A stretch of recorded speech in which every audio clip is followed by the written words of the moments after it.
아프리카 세렝게티 새벽 5시 하이에나 무리가 밤새 사냥한 새끼 누를 둘러싸고 있을 때 멀리서 포효 소리가 들립니다. 불과 3분 후 수사자 한 마리가 나타나자 20마리가 넘는 하이에나 무리가 먹이를 버리고 물러섭니다. 나미비아 에토샤 국립공원 연구팀이 20년간 추적한 결과 하이에나 사망 원인 중 70%가 사자의 공격이었죠. 이들은 단순한 경쟁자가 아닙니다. 아프리카 초원에서 250만 년 동안 이어진 생존을 건 전쟁의 적수거든요. 왜 이들은 서로를 그토록 증오하게 되었을까요? 오늘은 그 이야기를 해보겠습니다.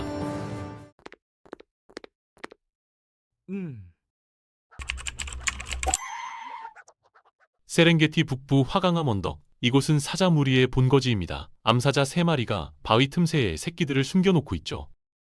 생후 2주밖에 안 된 새끼 사자 5마리가 어미의 꼬리를 놀이감 삼아 뛰어놉니다. 평화로운 아침이지만 암사자는 한시도 경계를 늦추지 않습니다.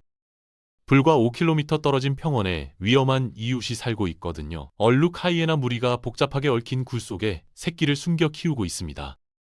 이 하이에나 클랜은 성체 암컷만 15마리, 전체 구성원은 70마리가 넘죠. 사자 무리보다 훨씬 큰 규모입니다.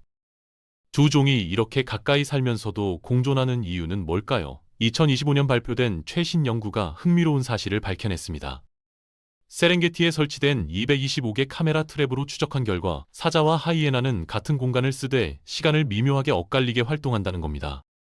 하이에나가 주로 활동하는 시간대는 밤 10시에서 새벽 2시, 사자는 새벽 3시에서 아침 6시 사이죠. 겨우 몇 시간 차이지만 이 전략 덕분에 직접 충돌을 70% 이상 줄일 수 있습니다.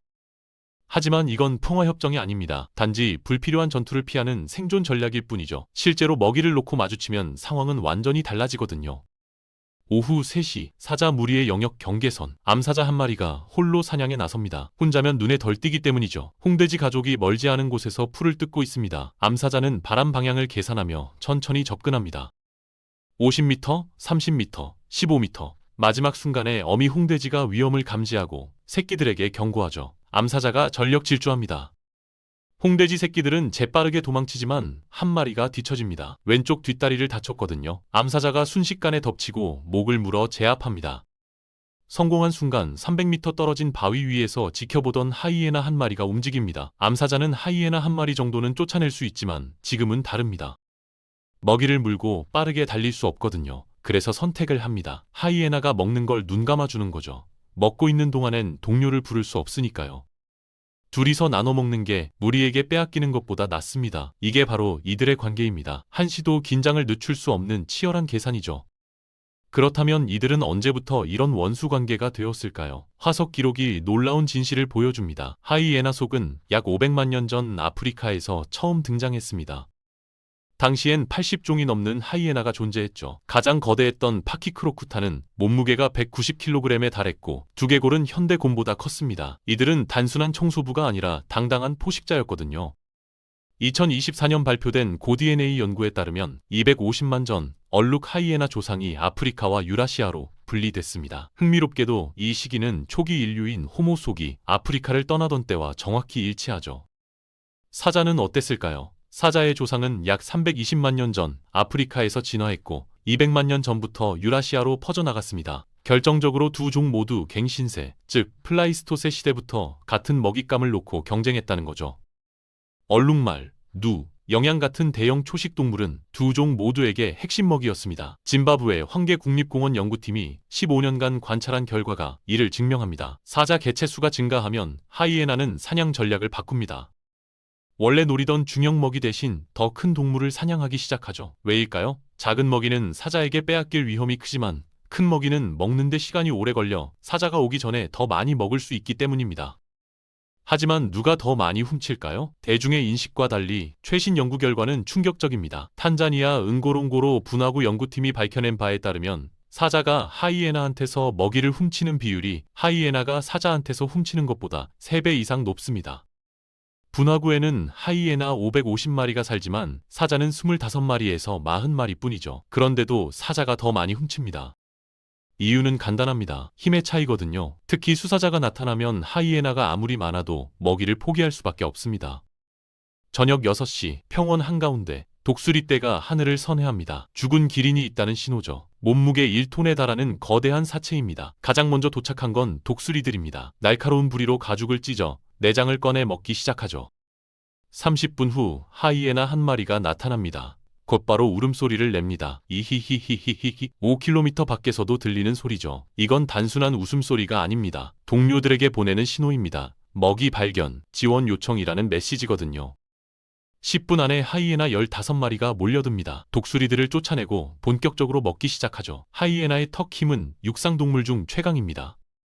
1제곱센미터당 800kg의 압력으로 무는데 이건 사자의 턱 힘인 450kg보다 훨씬 강합니다. 그래서 뼈까지 씹어 삼킬 수 있거든요. 강력한 위산 덕분에 뼈, 가죽, 뿔까지 모두 소화시킵니다. 사바나 생태계에서 하이에나가 없으면 어떻게 될까요? 사체가 수주일 동안 썩으면서 질병을 옮기는 박테리아가 퍼지고 파리떼가 창궐하겠죠. 하이에나는 자연의 청소부이자 생태계 균형을 지키는 핵심 종입니다. 하지만 잔치는 오래 가지 않습니다. 멀리서 사자 무리가 독수리의 움직임을 포착했거든요. 암사자 2마리가 접근합니다. 하이에나들은 긴장하지만 물러서지 않습니다. 숫자가 압도적이니까요. 암사자도 이를 알고 있습니다. 그래서 독수리들만 쫓아내고 하이에나와는 일정 거리를 유지하죠. 긴장된 대치 상태가 이어집니다. 그때 거대한 갈기가 지평선 너머로 나타납니다. 수사자입니다. 상황이 완전히 바뀝니다. 하이에나들이 하나둘 물러서기 시작하죠. 몇 마리가 저항하지만 수사자의 포효 한 번에 모두 도망칩니다. 200kg이 넘는 수사자 앞에선 숫자도 소용없습니다. 하지만 하이에나도 가만히 있지 않습니다. 완전히 물러난 게 아니라 30m 거리에서 기다립니다. 사자들이 배를 채우고 물을 마시러 가면 다시 돌아와 남은 걸 먹을 거거든요. 이게 바로 이들의 관계입니다. 끊임없는 줄다리기죠. 2023년 발표된 연구에 따르면 대형 사체를 두고 벌어진 충돌의 82%에서 사자가 먹이 점유에 성공했지만 하이에나도 68%의 경우 사자가 떠난 후 돌아와 먹는 데 성공했습니다. 완벽한 승리는 없습니다. 서로 빼앗고 빼앗기는 관계가 계속되는 거죠. 그런데 이들의 증오는 먹이 경쟁보다 더 깊은 곳에 뿌리를 두고 있습니다. 바로 새끼 살해입니다. 밤 11시 하이에나 굴 근처 수사자 한 마리가 조용히 접근합니다. 사냥이 목적이 아닙니다. 하이에나 새끼를 찾고 있죠. 굴 입구를 발견한 수사자가 발톱으로 파기 시작합니다. 안에선 생후 3주 된 하이에나 새끼 2마리가 있습니다. 어미는 사냥을 나가고 없죠. 수사자가 앞발을 굴 속으로 밀어넣습니다. 새끼 한 마리를 끌어냅니다. 순식간에 목을 물어 죽입니다. 먹지도 않습니다. 그냥 죽이고 떠나죠. 왜 이런 짓을 할까요? 진화생물학자들의 답은 명확합니다. 미래의 경쟁자를 제거하는 거죠. 오늘 죽인 새끼 하이에나는 3년 후 자신의 새끼를 위협할 포식자가 될 겁니다. 그 위협을 미리 제거하는 거거든요. 하이에나도 마찬가지입니다. 기회만 되면 새끼 사자를 죽입니다. 바위산 사자 무리의 영역 가장자리. 암사자 한 마리가 생후 6주 된 새끼 2마리를 데리고 사냥을 나갔습니다. 실수였죠. 새끼가 어미를 따라가다가 50m 정도 뒤처집니다. 그 순간을 노리던 하이에나 3마리가 덤벼듭니다. 새끼 사자가 비명을 지르지만 어미가 달려오기 전에 끝납니다. 하이에나들은 새끼를 물어뜯어 죽이고 재빨리 도망칩니다. 먹지도 않습니다. 그냥 경쟁자를 제거한 거죠. 케냐 마사이마라 연구팀이 10년간 추적한 결과 사자 새끼의 사망 원인 중 18%가 하이에나의 공격이었습니다. 반대로 하이에나 새끼 사망 원인 중 42%가 사자의 공격이었죠. 왜 하이에나 새끼가 더 많이 당할까요? 하이에나는 굴에 새끼를 숨기지만 사자는 높은 바위나 덤불 속 깊은 곳에 숨깁니다. 접근성이 다르거든요.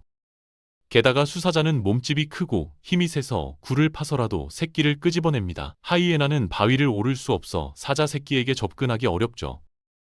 하지만 하이에나에게는 다른 무기가 있습니다. 바로 협력입니다. 하이에나 무리는 놀라울 정도로 조직적입니다. 2016년 발표된 연구가 이를 증명했죠. 미시간 주립대 연구팀이 탄자니아에서 관찰한 결과 하이에나 무리가 조직적으로 사자를 공격하는 모빙 행동을 분석했습니다. 모빙이란 여러 마리가 동시에 다른 방향에서 공격하는 전술이죠.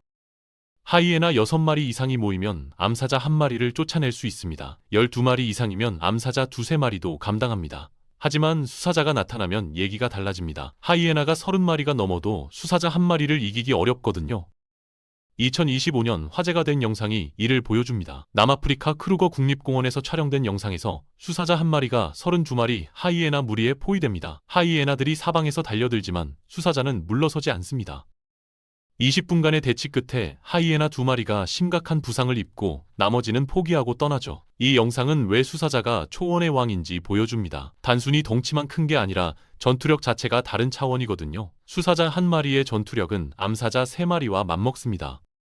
목 주변의 갈기는 단순한 장식이 아니라 물림 공격을 막아주는 방어구죠. 앞발의 힘은 하이에나의 2배 이상입니다. 한번 휘두르면 하이에나의 척추를 부러뜨릴 수 있습니다. 그렇다면 하이에나는 왜 계속 싸울까요? 포기하고 다른 곳으로 가면 안 될까요? 여기서 생태학의 핵심 원리가 등장합니다. 바로 니치 중첩이죠. 사자와 하이에나는 같은 먹이를 노리고 같은 지역에 살고 같은 시간대에 활동합니다. 생태적 지위가 거의 완벽하게 겹치는 거죠. 이런 상황에서 한쪽이 물러나면 멸종합니다. 그래서 싸울 수밖에 없습니다. 진화는 타협을 허용하지 않거든요. 7월 말 세렝게티 북부 거대한 누 대이동이 시작됩니다. 150만 질 뒤에 누가 마라강을 건너 북쪽 초원으로 이동하죠. 이때가 되면 사자와 하이에나의 전쟁은 최고조에 달합니다. 먹잇감은 넘쳐나지만 경쟁도 치열해지거든요.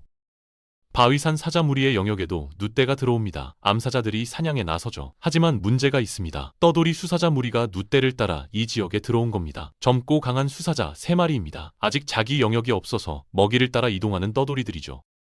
이들은 바위산 무리에게 심각한 위협입니다. 만약 이 떠돌이 수사자들이 기존 수사자를 몰아내고 무리를 차지하면 어떻게 될까요? 첫 번째 행동은 모든 새끼 사자를 죽이는 겁니다. 자신의 유전자가 아닌 새끼를 키울 이유가 없으니까요. 그래야 암사자들이 다시 발전기에 들어가 자신의 새끼를 낳을 수 있거든요. 이게 바로 영아 살해라는 잔혹한 본능입니다. 바위산 무리의 수사자는 이를 막아야 합니다. 새벽 5시 영역 경계선에서 포효 소리가 울립니다. 떠돌이 수사자들에게 보내는 경고죠. 이곳은 내 영역이다. 넘어오지 마라. 하지만 떠돌이들도 물러서지 않습니다. 먹이가 너무 풍부하거든요. 일주일간의 긴장된 대치가 계속됩니다. 그러던 중 결정적 순간이 옵니다. 바위산 수사자가 누를 사냥하다 앞발에 부상을 입은 겁니다. 절뚝거리기 시작합니다. 떠돌이들이 이를 눈치챕니다. 약점을 보인 거죠. 사흘 후 새벽 3마리 떠돌이 수사자가 바위산 영역 깊숙이 침투합니다. 부상당한 수사자를 찾고 있는 거죠. 마침내 마주칩니다. 1대3 절망적인 싸움입니다. 하지만 바위산 수사자는 물러서지 않습니다. 자신이 지키는 건 영역만이 아니라 새끼들의 목숨이거든요. 격렬한 싸움이 벌어집니다. 부상당한 수사자는 선전하지만 결국 압도당합니다. 심각한 부상을 입고 쫓겨납니다. 떠돌이들이 영역을 차지한 거죠. 하지만 이야기는 여기서 끝나지 않습니다. 암사자들이 새끼를 데리고 도망쳤거든요. 바위 틈 깊숙이 숨어서 2주를 버팁니다. 떠돌이 수사자들이 새끼를 찾지만 실패합니다. 바위산의 복잡한 지형이 새끼들을 지켜준 거죠. 3주 후 누 대이동이 끝나고 떠돌이 수사자들도 먹이를 따라 떠납니다. 부상당했던 수사자가 돌아옵니다. 절뚝거리지만 살아있죠. 무리가 다시 모입니다. 위기를 넘긴 겁니다. 이 모든 혼란 속에서 하이에나들은 뭘 했을까요? 기회를 노렸습니다. 사자들이 서로 싸우는 동안 하이에나 무리는 사냥에 집중했죠. 사자들이 정신없을 때가 가장 안전한 시기거든요. 그 2주 동안 하이에나들은 누 5마리를 성공적으로 사냥했고 사자한테 한 번도 빼앗기지 않았습니다. 영리한 전략이죠. 이게 바로 하이에나가 살아남는 방식입니다. 정면 대결에서는 지지만 기회를 포착하는 능력은 탁월하거든요. 9월 중순 누 대이동이 완전히 끝납니다. 세렝게티는 다시 조용해지죠. 하지만 사자와 하이에나의 전쟁은 끝나지 않습니다. 건기가 시작되면서 먹잇감이 줄어듭니다. 경쟁은 더욱 치열해지죠. 물웅덩이 주변에서 충돌이 잦아집니다. 물을 마시러 온 동물들을 노리고 사자와 하이에나 모두 대기하거든요. 12월 가장 더운 시기, 낮 기온이 섭씨 42도까지 올라갑니다. 동물들은 그늘을 찾아 쉬죠. 하지만 밤이 되면 활동을 시작합니다. 물웅덩이 근처 암사자 2마리가 숨어서 기다립니다. 얼룩말 무리가 목을 축이러 옵니다. 조심스럽게 물가로 다가가죠. 그 순간 암사자가 튀어나옵니다. 얼룩말들이 뿔뿔이 흩어지지만 한 마리가 뒤처집니다. 젊은 얼룩말이지만 발이 빠르지 못합니다. 암사자가 따라잡아 쓰러뜨립니다. 승리의 순간 어둠 속에서 눈이 반짝입니다. 하이에나 10마리가 지켜보고 있었던 거죠. 천천히 접근합니다. 암사자 2마리는 긴장합니다. 숫자가 불리하거든요. 하이에나들이 포위망을 좁혀옵니다. 암사자들이 으르렁거리며 위협하지만 하이에나들은 멈추지 않습니다. 결국 암사자들이 결정을 내립니다. 얼룩말을 포기하고 물러서는 거죠. 목숨을 걸고 싸울 가치가 없다고 판단한 겁니다. 하이에나들이 승리합니다. 20분 만에 얼룩말을 거의 다 먹어치우죠. 뼈까지 씹어먹습니다. 남는 건 거의 없습니다. 완벽한 청소죠. 100m 떨어진 곳에서 암사자 2마리가 지켜봅니다. 분노하지만 어쩔 수 없습니다. 이게 사바나의 현실이거든요. 때로는 이기고 때로는 집니다. 중요한 건 살아남는 거죠.